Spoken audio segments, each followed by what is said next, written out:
السلام علیکم ورحمۃ اللہ وبرکاتہ۔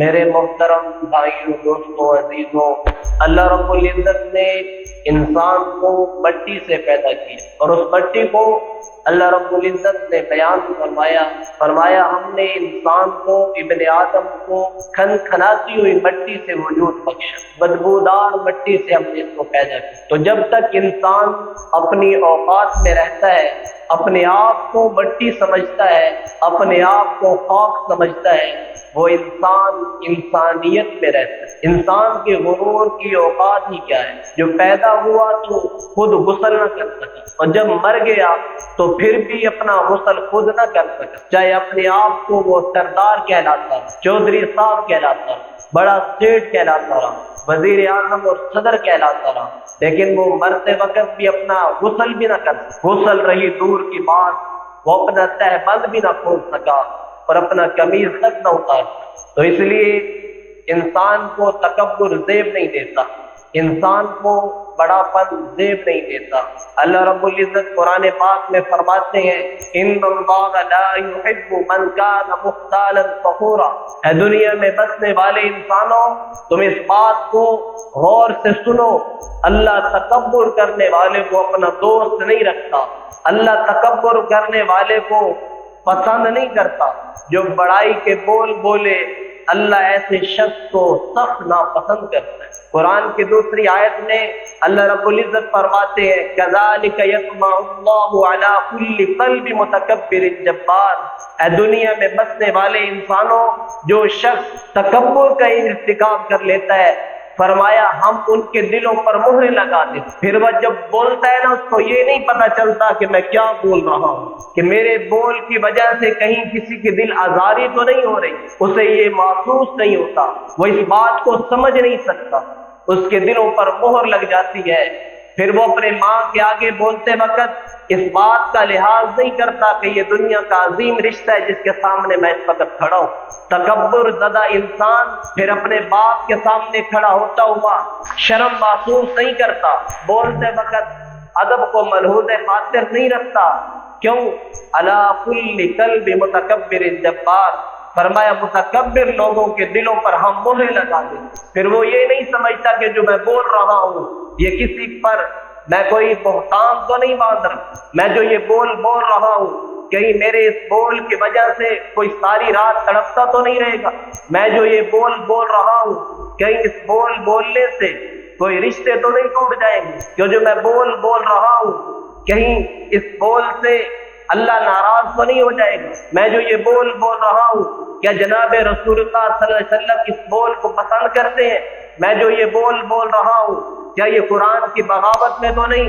ہاں، فرمایا علی کل متکبر جبار، ہم متکبر لوگوں کے دلوں پر مہرے لگا دیں، جو اپنے آپ کو کوئی بلا سمجھتے ہیں، جو اپنے آپ کو کوئی شے سمجھتے ہیں۔ فرمایا اللہ کے نبی علیہ السلام نے بعض لوگ ہوتے ہیں جو اپنے آپ کو بڑی حیثیت میں پہچانتے ہیں، اپنے دلوں میں اپنے آپ کو کوئی بڑا خدا سمجھتے ہیں، فرمایا ہماری نظروں میں وہ کتے اور خنزیر سے زیادہ ذلیل ہوتا ہے، زمین میں اپنے آپ کو شہنشاہ سمجھتا ہے، لیکن عرشوں پر اس کی اوقات ایک کتے اور خنزیر سے کم تر ہوتے۔ تو اس لیے میرے عزیزوں، اللہ رب العزت نے انسان بنایا، انسان کی بڑی ویلیو ہے اگر وہ انسانیت سے رہے، اگر وہ اپنے آپ میں رہے، اپنے نسب کو پہچانے۔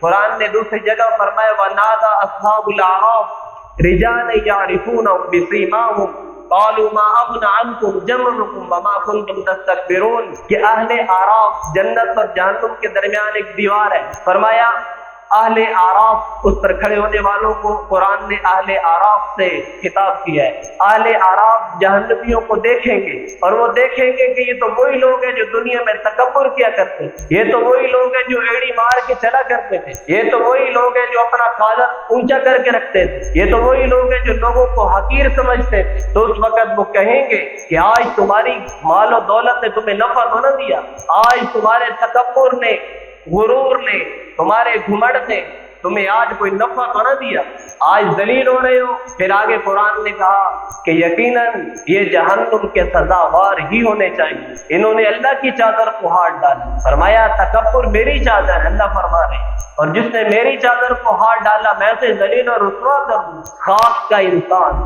گندے نطفے سے پیدا ہونے والا، فرمایا اس کو تو زیب ہی نہیں دیتا تکبر، جس کی اپنی کوئی اصل نہ ہو، کوئی اوقات نہ ہو، باقی نہ رہ سکے، پیٹ میں درد ہو تو سیدھا کھڑا نہ ہو سکے، اس کو تو تکبر زیب ہی نہیں دیتا۔ فرمایا جس نے ہماری چادر کو ہاتھ ڈالا ہم اسے ذلیل و رسوا کر دیں۔ ہمارے دستور میں بھی ہے اگر کسی کے کندھے پر رکھی چادر کو کوئی کھینچ دے تو وہ بدلہ لینے پر آ جاتا ہے کہ بڑے مجمع میں اس نے میرے سر سے کپڑا اتارا، اس نے جی میرے کندھے سے کپڑا اتارا۔ آپ بلوچ اور پختون اور یہ پٹھانوں کی معاشرت دیکھیں، اگر پٹھانوں کے کندھے سے کوئی کپڑا کھینچ دے وہ مرنے پر آ جاتے ہیں، لڑنے مرنے پر اتر آتے ہیں۔ کیوں کہ یہ ہماری عزت بڑھے گی۔ تو اللہ کی چادر کو کوئی ہاتھ ڈالے تو اللہ اسے پھر سرخرو کر دے گا، اسے شہنشاہی بخشی جائے گی؟ نہیں، فرمایا ہم اسے ذلیل اور رسوا کر دیں۔ اور آگے قرآن پاک میں اللہ جل شانہ فرما رہے ہیں انہ لا یحب المستکبرین، اللہ بے شک اللہ تکبر کرنے والوں کو پسند نہیں کرتے۔ اللہ کو ایسے بندے کی کوئی ضرورت نہیں جو تکبر کرے، گھمنڈ کرے۔ کس بات پہ؟ ولا تمشی فی الارض مرحا، کیا قرآن نے متکبرین اور تکبر کرنے والوں کو للکارا ہے؟ ولا تمشی فی الارض مرحا، اللہ فرما رہے ہیں کیا تمہاری جو ایڑی مار کے چلتے ہو، یہ جو تکبر سے تم چلتے ہو، کیا میری زمین کو پھاڑ لو گے؟ اتنے جو اکڑ کے چلتے ہو کیا زمین کو پھاڑ دو گے؟ کیا زمین کا سینہ چیر لو گے؟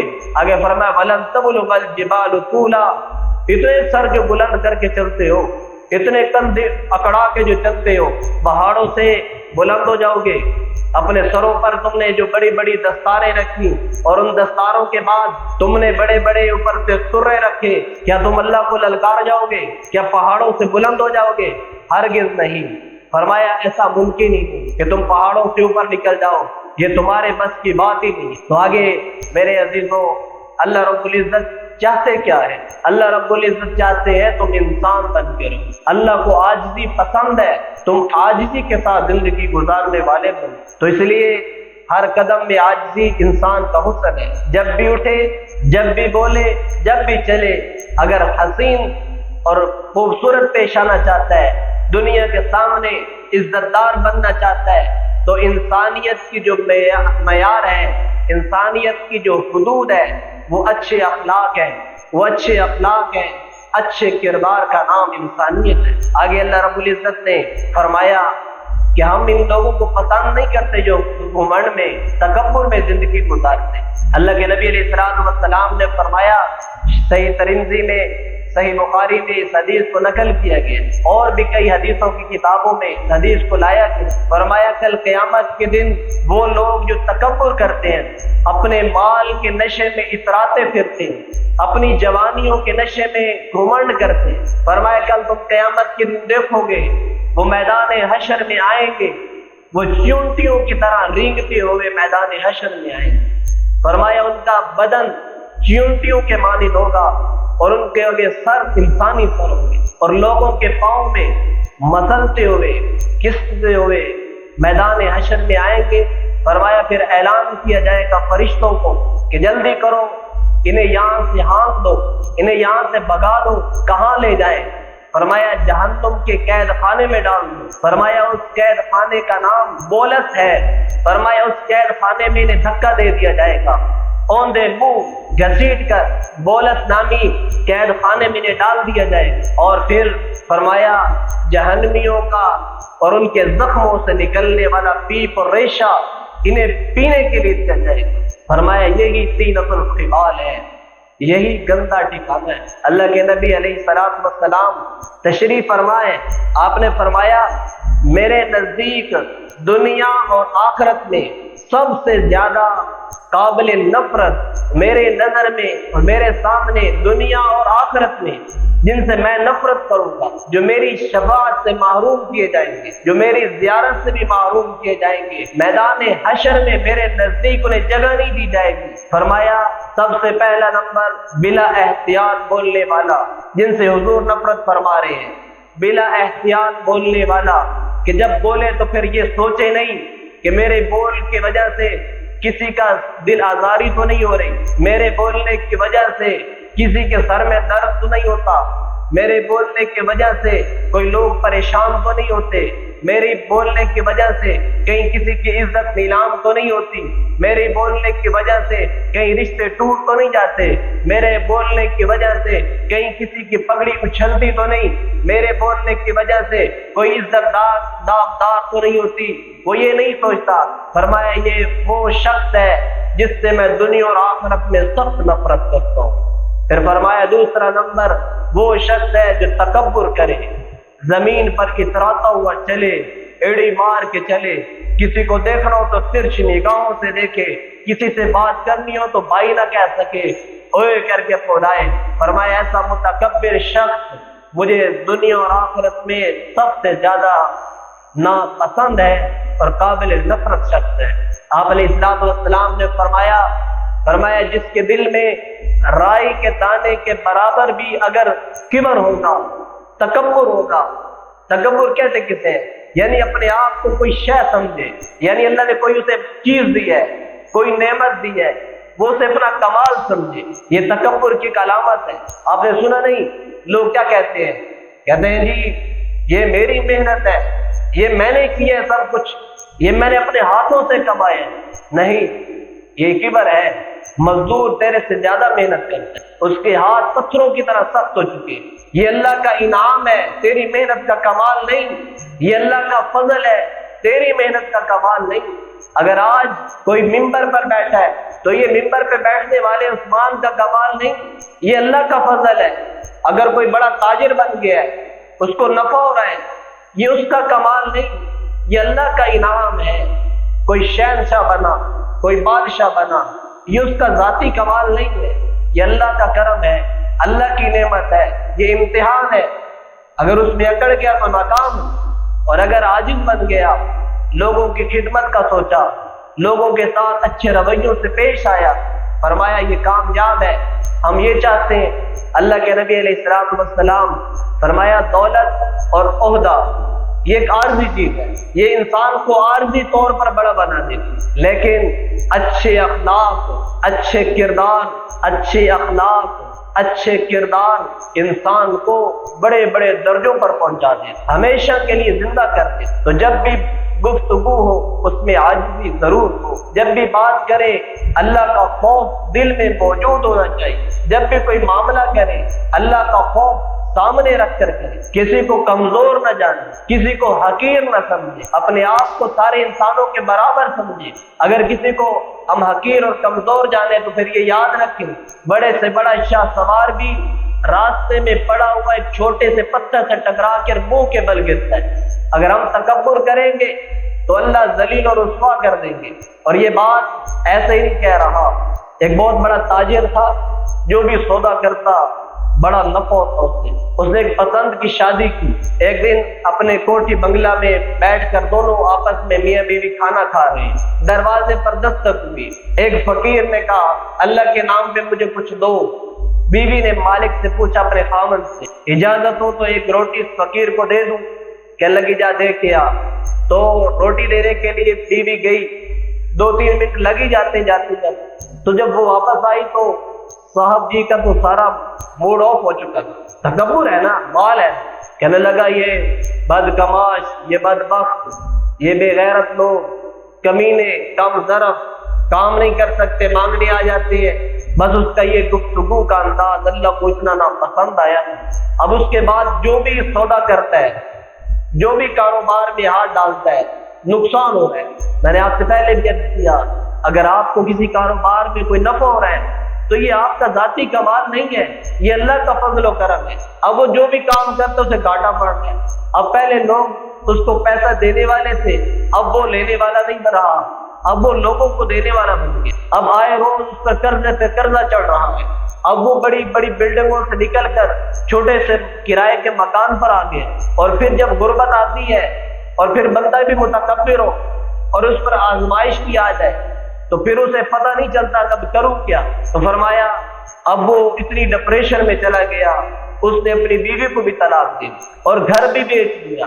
لوگوں نے دباؤ ڈالا کہ ہمارا قرضہ واپس کیا جائے. وہ کنگال ہو گیا. اب وہی شخص وہ بیوی اپنے والدین کے گھر گئی, نوجوان بیٹی کے طلاق, والدین کے لیے بڑا صدمہ. لیکن اللہ جل شانہ سارے معاملات حل کرنے والے. وقت گزرتا رہا, 2-3 سال وہ عورت اسی گھر میں رہی ماں باپ کے پاس. پھر ایک رشتہ آیا, بغداد کے شہر کا بہت بڑا تاجر تو اس نے رشتہ مانگا. والدین نے دیکھا کہ اچھا آدمی ہے, کھاتا پیتا گھرانہ ہے. اس نے فیصلہ کیا کہ ٹھیک ہے ہم تجھے اپنی بیٹی کا رشتہ دیتے ہیں. نکاح ہوا اور اپنے گھر میں بیٹی چلی گئی. گھر کے نظام چلنے لگے. ایک دن وہ دونوں میاں بیوی بیٹھ کے کھانا کھا رہے ہیں. دروازے پر دستک ہوئی. بیوی نے کہا اگر اجازت ہو تو میں ایک روٹی دے آؤں جا کر فقیر کو. خاوند نے کہا جا کر دے آؤ. بیوی روٹی اٹھا کر دروازے پر گئی. ابھی دروازہ کھولا ہی تھا تو ایک چیخ ماری تو خاوند بھاگا گیا کہ کیا ہوا میری بیوی کو. جا کر دیکھا تو وہ رو رہی ہے. پوچھا کیا بات ہے؟ فقیر نے کوئی ایسی بات کر دی ہے, کوئی تکلیف پہنچائی ہے؟ کہنے لگی یہ بات نہیں ہے, بات یہ ہے میں نے جب دروازہ کھولا تو میں نے دیکھا وہ فقیر کوئی اور نہیں تھا, وہ وہی شخص تھا جو میرا پہلا خاوند تھا. تو فقیر کہنے لگا اچھا اگر آج پہچان ہی لی ہے تو مجھے بھی پہچانو, مجھے بھی پہچانو. کہ تو کون ہے؟ کہ کچھ عرصہ پہلے میں تمہارے دروازے پر فقیر بن کے میں نے صدا لگائی. تم نے مجھے روٹی تو دی تھی لیکن مجھے روٹی دینے کی وجہ سے تجھے تیرے خاوند نے گالیاں بھی دی تھی اور میں بائن سن رہا تھا کہ وہ مجھے بھی گالیاں دے رہا تھا. اور میں نے اس وقت اللہ سے کہا تھا اللہ غربت تو تو نے دی تھی مجھے, اگر اسے مال دیے وہ بھی تو تیرا ہی کمال ہے, وہ بھی تو تیری شہنشاہ ہے. آج مجھے گالیاں دیتا ہے مال کے تکبر کی وجہ سے. فرمایا بس وہی دن تھے میں نے محنت شروع کی, اللہ نے مجھے ہر سودے پر نفع دیا, میں بغداد کا سب سے بڑا تاجر بن گیا. اور جس نے مجھے گالیاں دی تھی حقیر سمجھ کر, کمزور سمجھ کر, آج وہ بغداد کے چوکوں میں بیٹھ کر خیرات مانگتا ہے. تو میرے عزیزوں آپ سے عرض کر رہا ہوں کسی کو حقیر مت جانیں, کسی کو کمزور مت سمجھے. چھوٹا سا پتھر جو راستے میں پڑا ہو وہ بڑے بڑے شاہ سواروں کو, بڑے بڑے کج کلاؤں کو منہ کے بل گرانے کے لیے کافی ہوتا ہے. کسی کو کم نہ سمجھے, ساروں کو عزت دے, ساروں کی نظروں میں عزت ہو ہمارے. اور یہ یاد رکھیے کہ بندہ کسی سے اگر گفتگو کر رہا ہے اور اس گفتگو میں نفرت ہے, اس گفتگو میں شدت ہے, اس گفتگو میں انانیت ہے, اس گفتگو میں تکبر ہے, بڑا فن ہے, تو یاد رکھیے یہ گلاس ہے نا اس میں پانی ہے, میں پیوں گا تو یہ پھر بھی پانی, اس کو میں 3 دن رکھ دوں تو یہ پھر بھی پانی, اسے گراؤں گا تو اس سے پانی نکلے گا. تو اگر کوئی گالی نکالتا ہے, بد اخلاقی سے پیش آتا ہے, یہ ساری تکبر کی وجہ سے گناہ ہوتے ہیں. زنا تکبر کی وجہ سے, مال کے نشے کی وجہ سے, حسن کے نشے کی وجہ سے. حسن کا بھی نشہ ہوتا ہے, علم کا بھی نشہ ہوتا ہے, حیثیت کا بھی نشہ ہوتا ہے, حسب و نسب کا بھی نشہ ہوتا ہے, حتیٰ کہ تقوی کا بھی نشہ ہوتا ہے. اور یاد رکھیے تقوی کا تکبر, علم کا تکبر, حیثیت کا تکبر, حسب و نسب کا تکبر, اور وہ تقوی کا ہی تکبر کیوں نہ ہو, یہ انسان کو ذلیل اور رسوا کر کے چھوڑتا ہے, کدھر کر ہی چھوڑتا. تو اس لیے جو بھی قدم اٹھائے عاجزی ہو, انکساری ہو, ہر کسی کو اپنے آپ سے محترم جانیے, اللہ یہی چاہتے ہیں. تو ایک تاریخی کتاب میں, اسلامی تاریخ میں لکھا ہے واقعہ, لوگ حج کے موقع پر صفا مروہ کے چکر لگا رہے تھے. یہ اس وقت کی بات ہے جب یہ صفا مروہ کا حصہ مسجد حرام میں داخل نہیں تھا. تو اس وقت دیکھا کہ ایک بہت بڑا تاجر ہے, کوئی وزیر تھا, وہ صفا مروہ پر گھوڑے کے ساتھ آیا اور اس کے ساتھ اس کے خادم, اس کے سیکورٹی گارڈ بڑی لمبی تعداد میں, کہ وہاں جو پہلے صفا مروہ کا چکر لگا رہے تھے لوگ صحیح کر رہے تھے, ان کے لیے بڑی پریشانی بنی. اور یوں بڑے ناز کے ساتھ اور گھوڑے پر بیٹھا بڑے تکبر کے ساتھ وہاں سے گزرا. لوگ بڑے پریشان ہوئے, بڑے گھور گھور کر دیکھ رہے ہیں کہ کیسا بدبخت ہے, یہاں تو عاجزی کے ساتھ آنا چاہیے, یہ تو مقام ایسا تھا یہاں عاجزی اختیار کی جاتی, لیکن یہ اس قدر تکبر کے ساتھ جا رہا ہے. کہتے کچھ عرصہ گزرا, اسی حج میں جو حاجی اس کو دیکھ رہا تھا، اس مالدار کو، اس نے دیکھا کہ بغداد کے پل پر وہ شخص بیٹھ کر بھیک مانگ رہا، اس نے پہچانا، کہنے لگا میں نے کچھ سال پہلے تجھے دیکھا تھا۔ کہنے لگا کہاں دیکھا تھا؟ کہ میں نے تجھے دیکھا تھا کہ تو صفا مروہ کا چکر لگانے آیا تھا اور تو گھوڑے پر سوار تھا اور بڑے تکبر میں بیٹھا تھا، تیرے آگے پیچھے خدام کی لائنیں تھی، صفا مروہ پر جو لوگ آئے ہوئے تھے وہ تیری وجہ سے بڑے پریشان ہوئے تھے۔ کہنے لگا ہاں میں وہی شخص ہوں۔ اس نے کہا یہ کیا ہوا، آج مانگنے کی نوبت آ گئی؟ کہنے لگا اصل پہ بات یہ ہے کہ اس مقام پر جہاں پر متقی لوگ عاجزی کرتے ہیں، جہاں پر نیک لوگ عاجزی کے ساتھ گزرتے ہیں، میں نے اس جگہ پہ تکبر اختیار کیا، آج اللہ نے مجھے ذلیل اور رسوا کر دیا، آج میں حقیر ہو گیا۔ تو اس لیے میرے عزیزوں، تکبر اللہ کی چادر ہے، یہ انسان کو زیب نہیں دیتی، انسان کو یہ زیب نہیں دیتی۔ جیسے کہ مثال کے طور پر کوئی فقیر ہمارے دروازے پر آئے اور وہ دستک دے اور آج کا سیٹ سا بائیں لکھے اور آگے سے وہ کہے جی میں بڑے سرگندہ حالات میں ہوں، بڑا پریشان حال ہوں، میرے دیکھ رہے ہو میرے جسم پر کپڑا کوئی نہیں، تہ بند ہے تو وہ بھی میلا کچیلا بدبودار ہو چکا ہے، تم مہربانی کر۔ ایسا ہوتا نہیں آج کل، ایسا ہوتا نہیں ہے، پہلے زمانے میں ایسا ہوتا تھا کہ ہمارے سیٹ صاحب کو بڑی ایمان اس کا لیول بڑھا، کہنے لگا اللہ نے مجھے اتنی نعمتیں دی ہیں، یہ بیچارہ اتنا پریشان حال ہے۔ مثال دے رہا ہوں، اس نے کہا یہ میری گاڑی کی چابی ہے اور یہ میرے کپڑے ہیں، یہ پہنو، یہ گاڑی لو اور یہ پیسے بھی لو، چلتے بنو، مزے کرو۔ ایسا ہوتا نہیں، لوگ جوش میں آ کر چھین تو لیتے، دیتے کچھ، غصے میں آ کر جوش میں آ کر گالیاں تو دیتے، معاف نہیں کرتے۔ پہلے زمانے میں ایسا ہوتا تھا، اور حدیث پاک میں بھی یہ ہے، سیدنا امیر حمزہ رضی اللہ تعالیٰ عنہ کے پاس عرب کی کچھ عورتیں آئیں، آپ کے خاندان کی تھی، انہوں نے کہا اے امیر حمزہ آپ کے گھر میں ایک اونٹ کھڑا ہے اور ہم بھوکی ہیں، ہمیں تو کچھ کھلانا چاہیے، آپ ہاشمی خاندان سے، آپ اتنے بلند اشعار پڑے ہوئے۔ تو سیدنا امیر حمزہ کو جوش آیا، انہوں نے فوراً اس اونٹ کو نار کر دیا، ذبح کر دیا اور اس کا گوشت بنا کر سالن پکایا اور باقی عرب میں تقسیم کر دیا۔ وہ اونٹ سیدنا علی مرتضیٰ رضی اللہ تعالیٰ عنہ کا تھا۔ سیدنا علی واپس لوٹے تو دیکھا یہ کیا ہوا، فرمایا میں نے تو یہ اپنی ولیمے کے لیے رکھا تھا کہ اپنے ولیمہ کروں گا، اس میں اس کا ذبح کر کے گوشت اور سالن پکاؤں گا، تو نے یہ کیا کر دیا؟ تو آپ نے فرمایا کہ مجھے عرب کی عورتوں نے آ کر جوش دلایا کہ ہم بھوکی ہیں اور تیرے گھر میں اونٹ کھڑا ہے۔ یعنی کہ پہلے لوگ جوش میں آ کر نہ کچھ دے دیتے، اب وہ دور نہیں رہا، اب لوگ جوش میں آ کر چھین بھی لیتے ہیں، مارتے بھی ہیں، لیکن کوئی اچھا کام نہیں کرتے جوش میں آ کر۔ تو باہر کیا ہے، اب وہ بندے کو اس نے گاڑی بھی دی، پیسے بھی دیے سیٹ صاحب نے، اب وہ باہر جائے اور جب بھی اس کے دروازے پر گزرے تو حرم دے، اور جب بھی کسی فقیر سے ملے تو کہے دبو جاؤ، یہ کیا بدبودار بنے ہوئے ہو، کام نہیں کر سکتے ہو، محنت نہیں کرتے ہو، کیا کرتے ہو، مانگتے پھرتے ہو، تمہیں شرم نہیں آتی۔ تو اب اس شخص کو جب وہ دیکھے گا نا جس نے گاڑی دی اور اس کو پیسے دیے، وہ اس کو پکڑ کے لے آئے اور کہے گا یہ اپنی دھوتی پکڑ اور یہ اپنی بنیان پکڑ اور یہ گاڑی آ رکھ اور چلتا بس، تجھے تمیز بھی نہیں ہے۔ بھائی جو مانگی ہوئی چیز ہے، جو تمہیں خیرات میں ملی ہوئی چیز ہے، اس چیز پر تو ناز کرتا پھرتا ہے۔ تو اسی طرح اللہ نے زندگی دی، یہ اللہ کی نعمت ہے، اللہ کی امانت ہے جو اللہ نے ہمارے سپرد کی ہے۔ اللہ نے حسن دیا ہے، یہ اللہ کی امانت ہے۔ اللہ نے جوانی دی ہے، اللہ کی امانت ہے۔ مال دیا ہے، اللہ نے امانت دی ہے۔ تو ہم اس امانت کے اللہ کے حوالے کرنے کے بجائے ہم تکبر کرنے لگے، اپنے آپ کو فلاں سمجھنے لگے کہ ہم بڑی کچھ چیزیں پڑھی، تو یہ ہماری حماقت ہے، اب یہ بے وقوفی ہے۔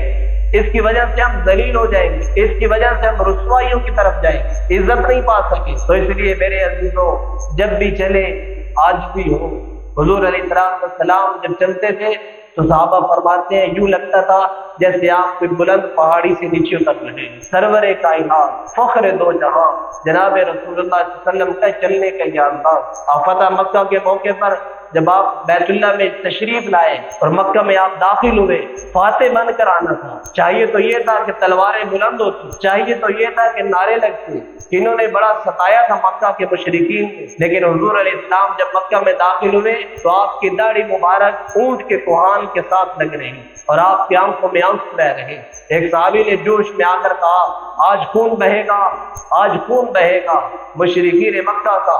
حضور علیہ السلام نے فرمایا روکو، اسے منع کرو، اسے منع کرو، فتح اللہ نے دی ہے، ہم عاجزی کے ساتھ آئیں اور آج مشرکین مکہ کو، دشمنان اسلام کو معاف کر دیا جائے۔ تو اس لیے میرے عزیزوں، انسانیت کا حسن عاجزی ہے، انسانیت کی معراج عاجزی ہے کہ بولے تو اس کی گفتگو سے لوگوں کو فائدہ ہو، پریشان حال لوگ خوش ہو جائیں، مر جائیں تو جنازوں پر لوگ کہیں کہ یار اچھا آدمی تھا، مرے ہوئے کو سال گزر جائیں لوگ کہیں یہ اس شخص کی قبر ہے جو گفتگو کرتا تھا تو کمال کر دیتا، جو معاملات کرتا تھا تو اخیر کر دیتا۔ یہ نہ ہو کہ لوگ کہیں کہ چلو ایسا مغرور ہے، ایسا شکر ہے مار گئی ہے، میں نے انسانوں سے سنا ہے